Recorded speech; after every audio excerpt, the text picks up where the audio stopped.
नमस्कार, कैसे हैं आप सभी लोग? बढ़िया हैं। आशा करता हूँ आप सभी लोग स्वस्थ, सुखी व संपन्न होंगे। प्यारे दर्शकों, आपने अक्सर अपने बड़े बुजुर्गों के से या धार्मिक कहानियों में भी आपने सुना होगा कि हमारे आपके समाज में ऐसे भी संत रहते थे जो बड़ा भंडारा करते थे और घी कम पड़ जाए या तेल तम कम पड़ जाता था तो गंगा जी में या नदी में हाथ डालकर घी निकालकर पूड़ियाँ बन जाती थी, सब्जियाँ बन जाती थी, भंडारा हो जाता था। इसके साथ आपने सुना होगा बहुत सारे साधु संत हैं कि उनको जिस चीज़ की आवश्यकता होती है वो नदी में जाते हैं, हाथ डालते हैं और वो चीज़ उनको प्राप्त हो जाती है। लेकिन इसका एक विचित्र संसार है।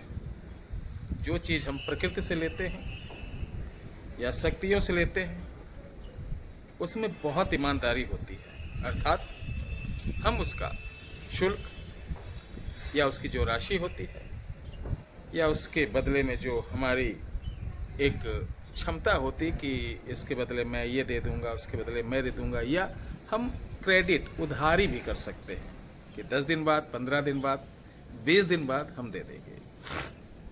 ये शक्तियों द्वारा होता है। जिस प्रकार हमारे धरती पर, आकाश में बहुत सारे देवीश देवता, मुस्लिम के बहुत सारे चीज़ें रहती हैं, उसी प्रकार नदियों के भी देवता होते हैं जिन्हें दरिया देव बोलते हैं। लेकिन दरिया देव का दूसरा मैटर है, यहाँ दूसरा जो चीज़ों को मंगाने वाला होता है इससे बोलते हैं जल देव।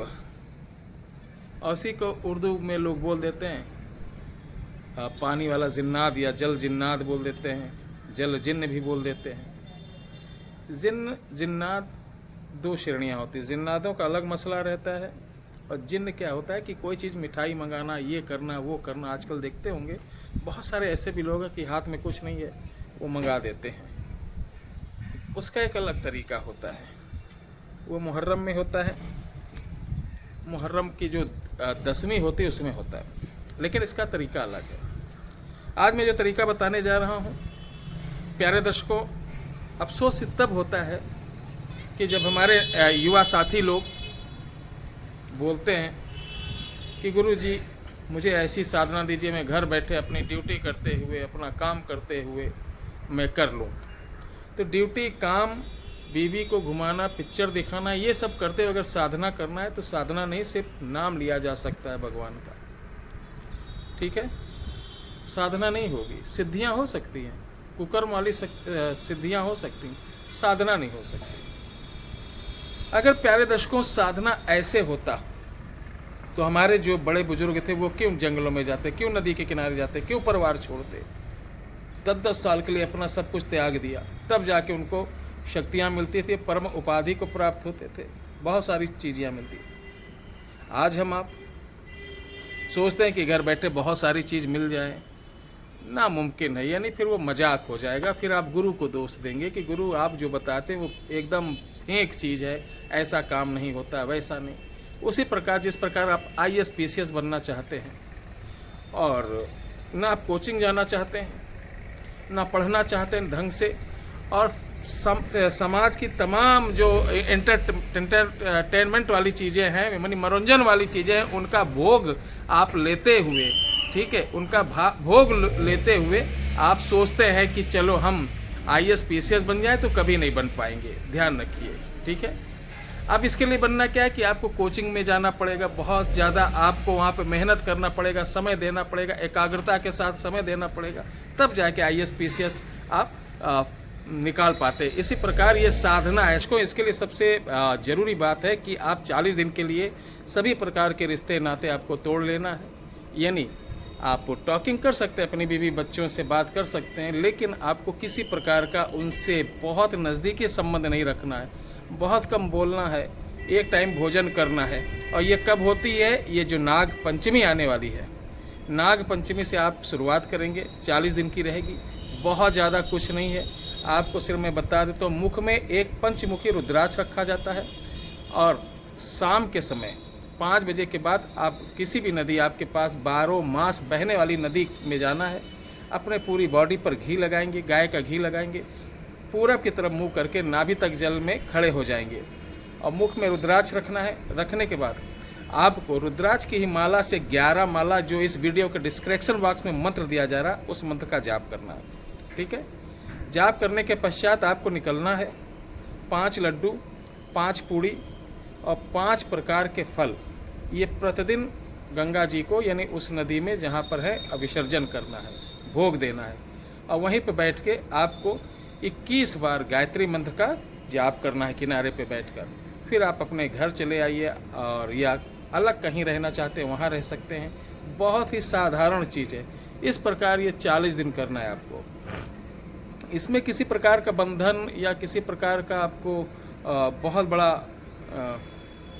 मतलब पंचोपचार, षोडशोपचार, नवग्रह, ये सब नहीं, वैदिक पूजन नहीं, ये तंत्रोक्त विधान है।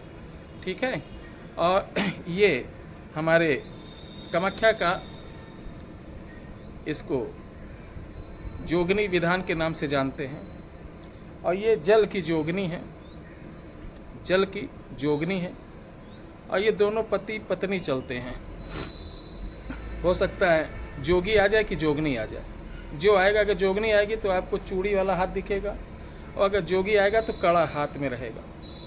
कहने का तात्पर्य है, जैसे आप ये करते रहे, शाम के बाद करना, पूरा मुँह करके करना, जैसा मैंने बताया है। करने के साथ क्या होगा कि 40वें दिन आपको एक हाथ निकलेगा सामने। जब हाथ निकलेगा, उस हाथ में जो भोग है 40वें दिन आप अपने पास रखेंगे। कोई बैग जैसा, या हम गौमुखी लेते माला जाप करने वाला, या बास्केट जैसा रखना है, या अपने पास ही रखना है, ऐसे किनारे रखना कि हाथ से पकड़ में आ जाए। जब हाथ निकलेगा, उसी हाथ में ये भोग दे देना और बोलना, जिस प्रकार मैंने दिया उसी प्रकार आप मुझे दें। जब मांगूं, ज़रूरत से मांगूं, जहाँ मांगूं आप दे दें। वो जब वचन देता ना, तो हाथ अंदर करेगा और बाहर निकालेगा। जब आपने भोग दिया तो हाथ अंदर किया, दोबारा जब बाहर निकालेगा तो खाली हाथ रहेगा, और उस पर कुछ ना कुछ स्टोन, पत्थर रहेगा। वो आप ले लेना और गले में पहन लेना। जब भी कोई ज़रूरत हो तो आपको इससे 1 मुट्ठी या 5 किलो तक आपको अन्न, घी, तेल, मिठाई, फल, ठीक है, कपड़े इत्यादि मिल सकते हैं। सोना, चांदी, रुपया नहीं मिलेगा। इससे आप करिए, लाभ उठाइए। ये संतों का दिया हुआ बड़ा प्राचीन विद्या, इसको करिए, लाभ उठाइए। जय श्री राम।